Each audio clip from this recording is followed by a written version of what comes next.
Ngokukhulu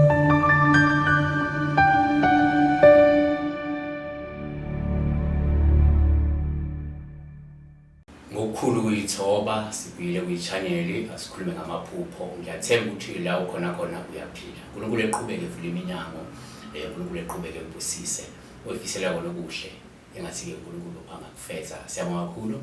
Qhubekeni silandele kwi-channel, qhubekeni subscribe. Sikhulumela ngomuntu osuke ephupha la ebona ke izibuko zamehlo. Lolo kuphawu oluhle kakhulu nolungasho impumelelo kanye ke nokusabalala ngokomqondo.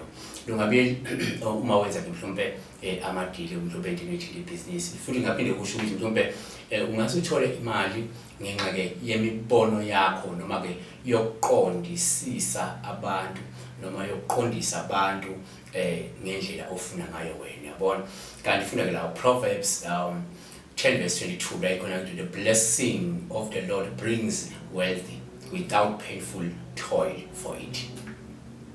Kanti ke la ukuphupha mhlawumbe ubona lezibuko zamehlo futhi kuyeze kube uphawu oluhle nolusuke likhombisa ukuxhumana nekhono lakho lokubona noma lokuqonda empilweni. Ngenzeka umuntu owaziyo ukubona izinto ngeso elikhaliphile futhi kungaphinde kusho la ubukhona bamandla kamoya ongcwele noma ke ubukhona kaNkulunkulu oqobo. Genesis 28:15 ethi ke, behold, I'm with you and will keep you wherever you go and will bring you back to this land, for I will not leave you until I've done what I've promised you.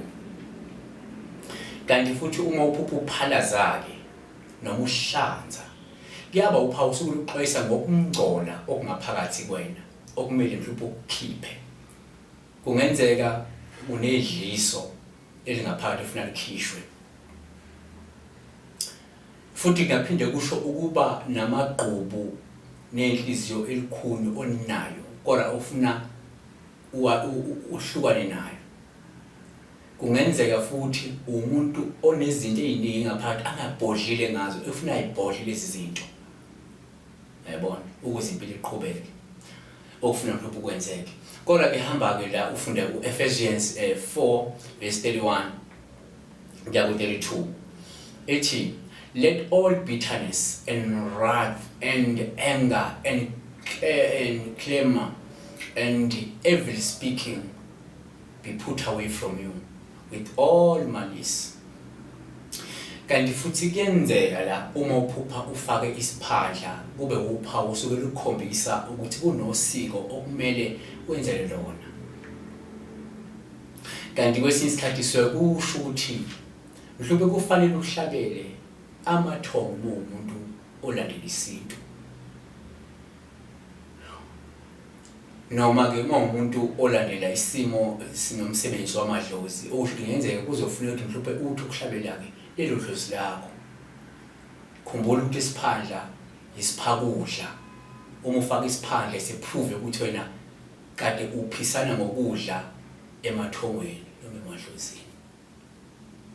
Kanti uma uphupha la ingane esencane ikhala ongayazi, lolu uphawu osuke lusho ukuthi kungenzeka kunengane eyaphuphuma engazange yalungiselwa izinto noma ke engazange yenzelwe inhlambuluko. Kungenzeka waphuphunyelwa isisu noma wa-aborta ke ingane okuzofuna ukuthi mhlawumbe bese wena uyahlanjululwa ukuze le ngane ilale ngokuthula.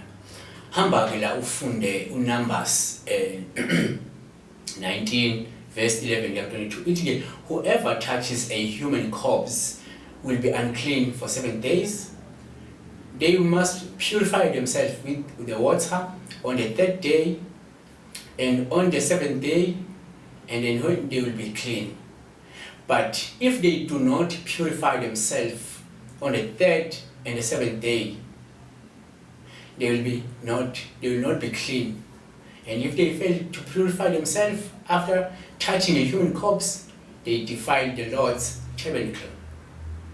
Kanti futhi uma uphupha la ingane encane ikhala, kungaba uphawu olungasho mhlawumbe ukugula nokudumala empilweni, futhi kungenzeka kuleyo ngane izogula noma izozwa ubuhlungu mawukuthi ke ingane yakho noma ingane esukuyazi. Exodus 23 verse 25. Worship the Lord your God, and his blessings will be on your food and water, and I will take away sickness among you. Yenzeke la uma uphupha ingane encane ikhala kube uphawu lusho ukuthi uhlale umsebenzi onzima empilweni, noma ke uthwele kanzima ngenxa yeyinkinga zabanye abantu empilweni. Kodwa ke funda Galatians 2 verse 6. Galatians 6 empeleni verse 2. It carry each other's burdens, and in this way you will fulfill the law of Christ. Ngiyathemba kuzwakele, ngithemba nizwile ngiyathemba nifundile ngaza kwethu channel ka Pastor weNingi ikhona.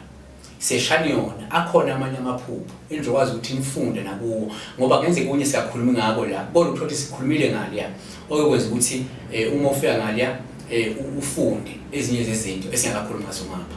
Kanti asiphethe ngelithi uma uphupha ke ingane ekhalayo kuyenzeka kube uphambo bese ukuthi kungenzeka uzothola ke usizo oludingayo komunye umuntu esikhathini esizayo esiseduze, kodwa ngokusikhulumela wena, ngokubeka usizi lwakho.